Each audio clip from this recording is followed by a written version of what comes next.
Selamat berjumpa kembali Bapak Ibu Saudari-saudara, umat beriman yang terkasih dalam Tuhan, para sahabat dan pendengar setia Renungan Mutiara Pagi dimanapun Anda berada. Selamat memasuki awal pekan dengan penuh syukur dan beraktivitas dengan penuh semangat. Hari ini, hari Senin tanggal 17 Mei 2021, saya Romagus CSSR mengajak Bapak Ibu Saudari-saudara merenungkan Injil Yohanes bab 16 ayat 29 sampai 33. Dalam nama Bapa dan Putra dan Roh Kudus. Amin. Dalam amanat perpisahannya, Yesus berkata bahwa akan tiba saatnya bahwa ia tidak lagi berbicara dengan memakai kiasan. Maka para murid berkata kepada Yesus, "Lihat sekarang, Engkau berkata-kata terus terang dan Engkau tidak memakai kiasan. Sekarang kami tahu bahwa Engkau mengetahui segala sesuatu dan tidak perlu orang bertanya kepadamu.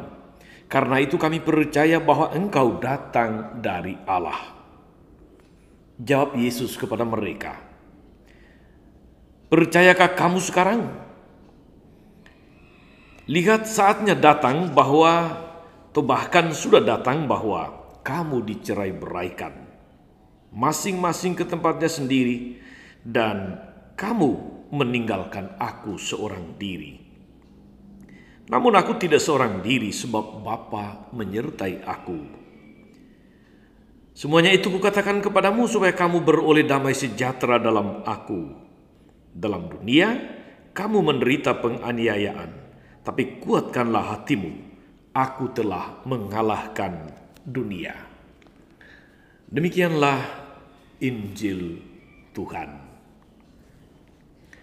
Bapak Ibu, saudari-saudara, umat beriman terkasih dalam Tuhan, para pendengar setia Renungan Mutiara Pagi yang terberkati. Tidak semua orang mempunyai keberanian, mempunyai ketabahan dalam menghadapi persoalan-persoalan hidup, dalam menghadapi pergumulan-pergumulan, pergulatan-pergulatan hidup yang seringkali tidak mudah, yang seringkali menuntut untuk mengambil keputusan, menuntut untuk mengambil pilihan. Tidak sedikit di antara kita, saudari-saudara, para pengikut Kristus, orang-orang Katolik yang ibaratnya menyerah sebelum berperang karena kualitas iman biasa-biasa saja. Dibaptis sejak bayi, iya. Aktif dalam gereja, iya. Menjadi pengurus lingkungan, penggerak kelompok kategorial, betul. Berhati dermawan, mudah berbagi dengan banyak orang, tidak diragukan. Rajin menjalankan tradisi-tradisi Katolik di rumah, luar biasa. Tetapi saudari-saudara umat beriman terkasih dalam Tuhan, ternyata apa yang saya sebutkan tadi tidak selalu menjadi jaminan kekuatan atau kematangan iman seseorang. Itu bukan jaminan, bukan standar atau ukuran.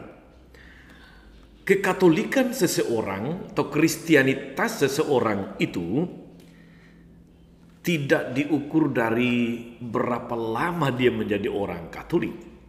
Juga tidak diukur dari apa peran statusnya dalam gereja, berapa kelompok kategorial yang dia ikuti, seberapa rajin dia relasi, berkumpul, berdoa bersama, beraktivitas bersama dengan komunitas umat beriman dimanapun berada. Itu bukan ukurannya. Justru saudara-saudara, kekatolikan itu harus semakin tampak ketika seseorang berhadapan dengan pergumulan-pergumulan hidup. Ketika berhadapan dengan pergulatan-pergulatan yang tidak mudah. Ketika harus dihadapkan untuk mengambil keputusan, ketika harus bersikap pada saat-saat yang menentukan. Disitulah kedewasaan iman, kematangan iman itu diuji. Dia mendapatkan kesempatan untuk ditunjukkan bahwa betul kita mempunyai iman yang matang, bahwa betul kita sudah dewasa dalam iman.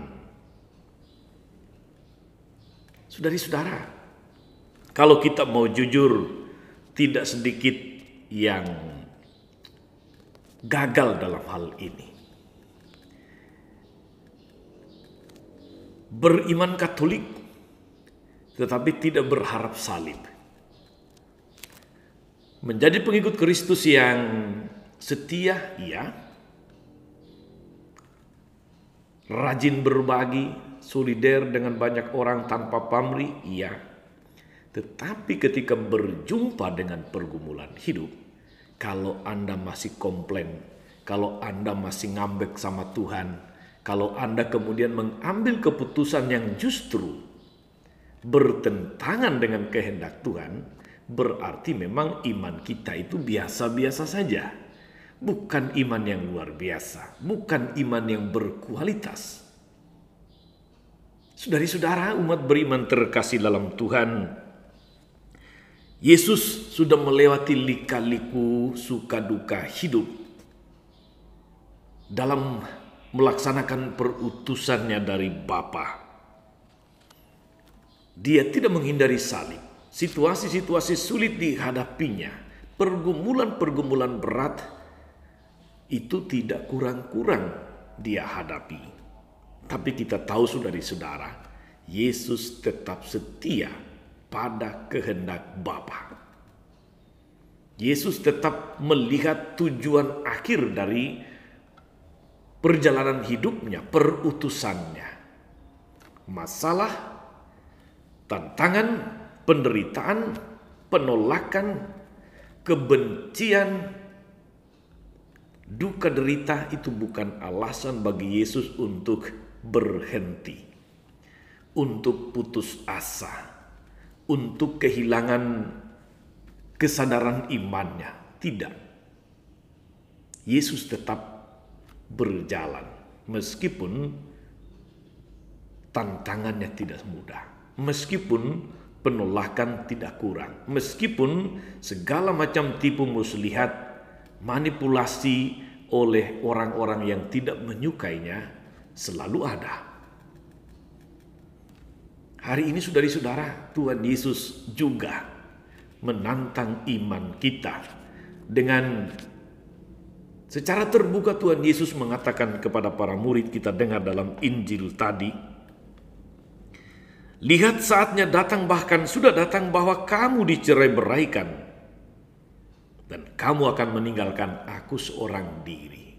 Berjumpa dengan tantangan, berjumpa dengan kesulitan. Ada di antara kamu yang tidak setia, yang akan meninggalkan Tuhan, yang akan pergi dari Tuhan. Itu kenyataan yang seringkali mudah kita temui di dalam pengalaman hidup. Bukan sesuatu yang sulit untuk ditemui, untuk dijumpai di dalam praktek beriman kita sebagai orang Kristiani.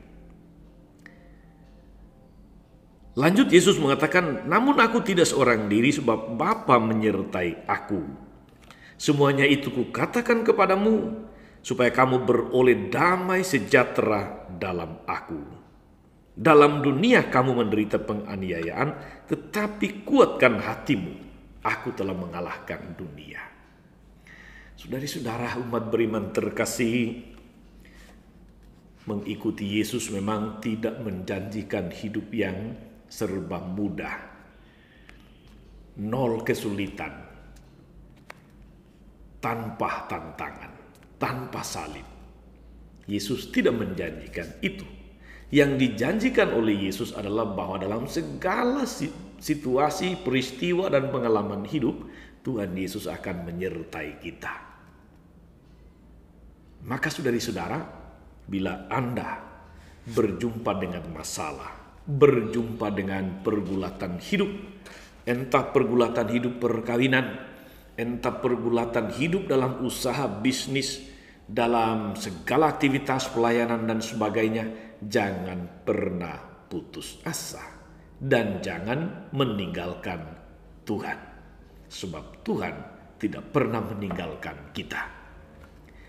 Iman kita justru dituntut perwujudan penghayatan kualitasnya dalam situasi-situasi sulit, dalam situasi-situasi yang tidak mudah.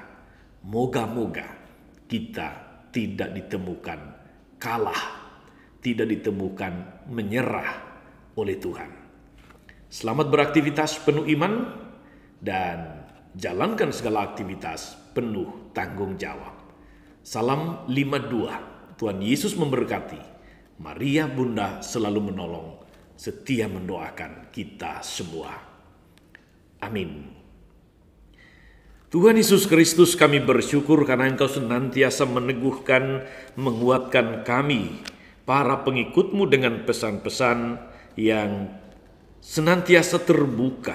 Engkau bicara dari hati ke hati untuk meneguhkan, untuk mengantisipasi situasi-situasi yang akan kami alami.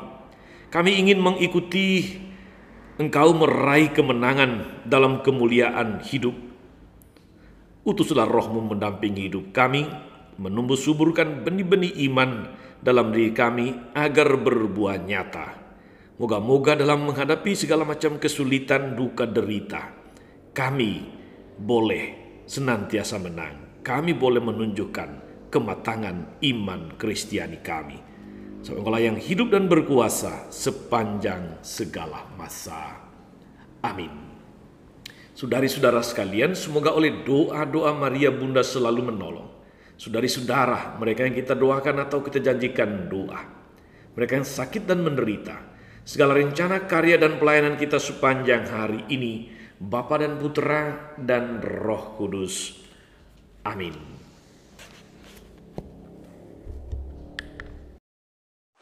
Jangan lupa like, subscribe, nyalakan lonceng notifikasinya. Salam 52, Tuhan memberkati.